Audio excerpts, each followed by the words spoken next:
반갑습니다. 송주준입니다. 오늘 저는 배우 송혜교 씨에 대한 이야기를 해보도록 하겠습니다.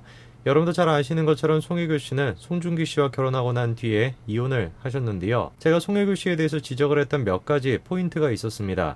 일단 첫 번째가 송혜교 씨가 친중적인 그런 성향을 보여주고 있다는 것이고요. 그리고 두 번째가 송혜교 씨가 언론 플레이를 자꾸 한다는 겁니다. 오늘 저는 영상을 통해서 그런 말씀을 좀 드리고 싶습니다. 도대체 구체적으로 송혜교라고 하는 사람이 어떤 식으로 언론 플레이를 한다는 것인지, 그리고 그런 식의 언론 플레이가 아직까지도 계속해가지고 진행이 되고 있는지, 그리고 그 언론 플레이의 대상이 심지어 송중기 씨가 되는 것은 아닌지, 그거에 대한 이야기를 좀 말씀드리고자 합니다. 어떤 내용인지 같이 한번 좀 보시죠. 송중기 씨와 송혜교 씨가 이혼을 했던 것은 엄청난 화제였습니다. 그냥 단순하게 대한민국뿐만 아니라 중국에서도 큰 화제가 됐었는데요. 자, 그런데 그때 당시에 잘 알려지지 않은 한 가지 사실이 있습니다. 보시게 되면 송중기 씨는 그때 송혜교 씨를 상대로 이혼 조정 신청을 했었는데요. 이혼을 할 때 방식이 크게 두 가지가 있는데요. 한 가지가 이제 합의 이혼이 있고, 그리고 두 번째가 송중기 씨가 했던 조정 신청, 이렇게 이제 두 가지가 있습니다. 합의 이혼이라고 하는 것은 글자 그대로 합의가 됐다라는 거예요. 따로 변호사를 선임한 필요도 없는 것이고 글자 그대로 다 합의가 이루어졌다는 거죠. 조정 신청을 한다라고 하는 것은 두 사람 사이에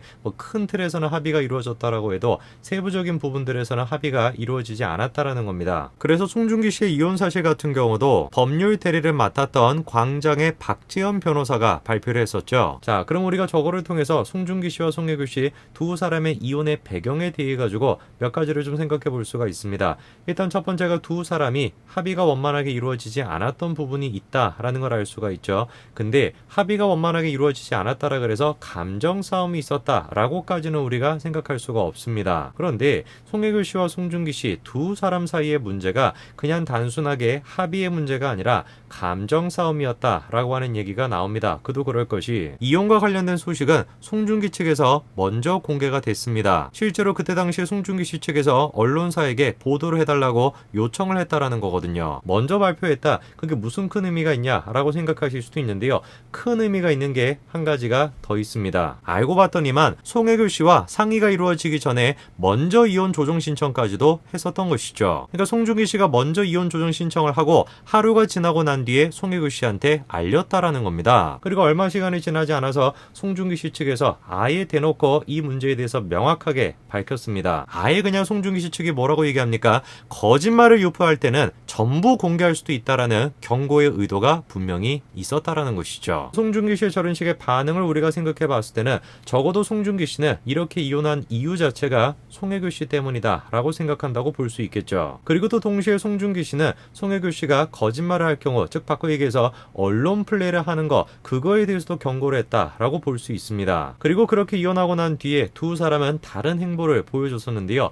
일단 첫 번째로 눈에 띄는 다른 행보가 중국에 대한 입장이었습니다. 여러분도 잘 아시는 것처럼 송혜교 씨는 계속해가지고 친중적인 그런 모습을 보여줘 왔는데요. 코로나가 또 한창일 때는 러브 포 우한 이런 식의 메시지를 내기도 했었죠. 중국 문제에 대해서 송중기 씨는 그런데 송혜교 씨와는 다른 모습을 보여줬습니다. 자신이 출연했던 드라마가 중국과 관련돼서 PPL 논란이 발생을 했었을 때 그거에 대해서 송중기 씨가 주연 배우로서 사과하는 그런 모습을 보여줬었죠. 최근에 중국이 보여주고 있는 모습을 생각을 해봤을 때 저런 식으로 소신 발언한다는 게 당연히 어려울 수밖에 없겠지만, 송중기 씨는 중국에 대해서 소신 발언을 했고요. 그리고 송혜교 씨 같은 경우는 소신 발언은커녕 계속해가지고 중국에게 아부하는 듯한 그런 모습을 보여줬습니다. 물론 그런 모습 자체에 대해서 제가 비판하고 싶은 생각은 없어요. 배우로서, 그리고 중국에서 많은 지금 돈을 버는 사람의 입장으로서 당연히 그런 식의 모습을 보일 수 있다고 제가 생각을 합니다. 그런데 제가 지적하는 것은 무엇이냐면, 자신의 그런 식의 모습을 대한민국 국민들에게 속이고 있다라는 거, 언론 플레이를 통해 가지고 국민들을 속이고 있다라는 거, 그 점에 대해서 제가 지적하는 겁니다. 최근에 계속 논란이 되고 있는 것이 중국의 동북공정 문제죠. 그 문제가 터졌을 때 송혜교 씨가 보여줬던 모습이 뭡니까? 대한민국 임시정부 수립일을 맞이해서 안내서를 기부했다, 이런 식으로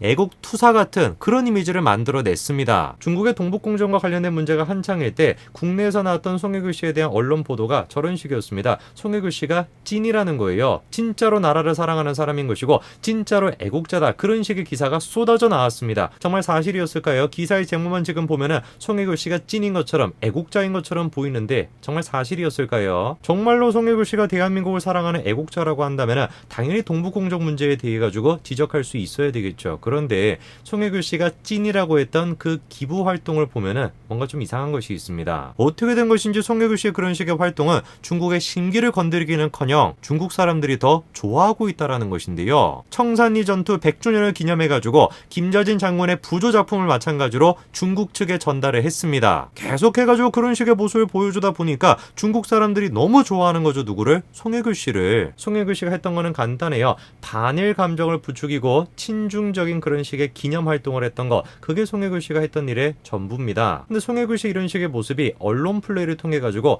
교묘하게 조작이 되는 것이죠. 마치 송혜교라고 하는 사람이 애국자인 것처럼, 대단한 애국자인 것처럼, 동북공정에 대해 가지고 소신 발언했던 것처럼 그런 식으로 지금 찐인 것처럼 포장이 되고 있다는 겁니다. 송혜교 씨 이런 식의 활동은 최근까지도 이어지고 있습니다. 가장 최근에는 김구 스님에 대한 서거일을 기념해 가지고 중국에다가 마찬가지로 또 부조를 기증했다고 하죠. 송혜교 씨는 어떻게 해가지고 자신의 친중 행적을 숨길 수가 있었던 겁니까? 두 가지 때문에 가능했던 것이죠. 첫 번째, 국민들이 가지고 있는 반일 감정, 그거를 이용했던 것이고, 그리고 두 번째, 언론사들을 이용했던 것입니다. 대부분의 사람들은 지금 일본에 대해서 악감정을 가지고 있다 보니까 동북공정, 그까짓 게 뭐가 지금 중요한 것이냐, 일본이 더 심각한 문제지 라고 하는 국민적인 감정, 그거를 이용해가지고 자신이 가지고 있는 친중적인 모습을 숨기고 있는 것입니다. 그리고 거기에 지금 일조하고 있는 게 대한민국의 언론사들이에요. 계속해가지고 송혜교 씨를 띄우는 그런 식의 기사가 대한민국에서 쏟아져 나오고 있습니다. 그럼 볼까요? 송혜교 씨와 지금 정반대 지금 길을 걷고 있는 송중기 씨. 송중기 씨에 대해서는 어떤 기사가 쏟아져 나오고 있을까요? 이게 지금 최근에 송중기 씨에 대해서 쏟아져 나오고 있는 기사입니다. 계속해가지고 어떤 얘기밖에 없어요? 논란. 다 지금 논란입니다. 최근에 송중기 씨에 대해서 나왔던 단독 기사 한 가지가 있었죠. 바로 이겁니다. 더 이상은 못 참겠다. 건축주 송중기에게 쏟아지는 민원. 이게 지금 송중기 씨의 가장 최근 논란입니다. 근데 문제의 포인트가 뭐였습니까?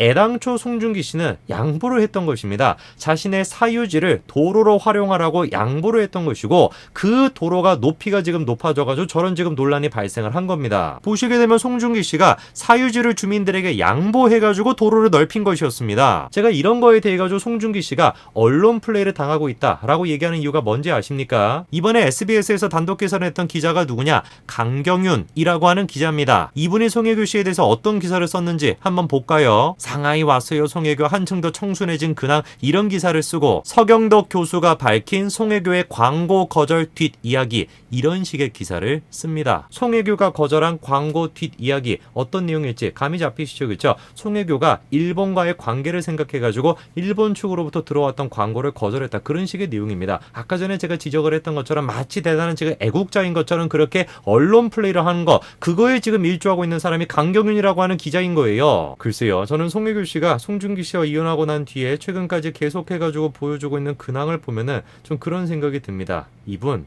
진짜로 무서운 사람이구나, 그런 생각이 듭니다. 언론들은 송혜교 씨가 구워 삶을 수 있었겠죠. 저런 식으로 계속해가지고 프레임을 짜고 계속해가지고 국민들을 속일 수 있을 거라고 송혜교 씨는 생각하겠죠. 그런데 진실이라고 하는 것은 그렇게 쉽게 가려지는 게 아닙니다. 오늘까지 말씀드리겠습니다. 감사합니다.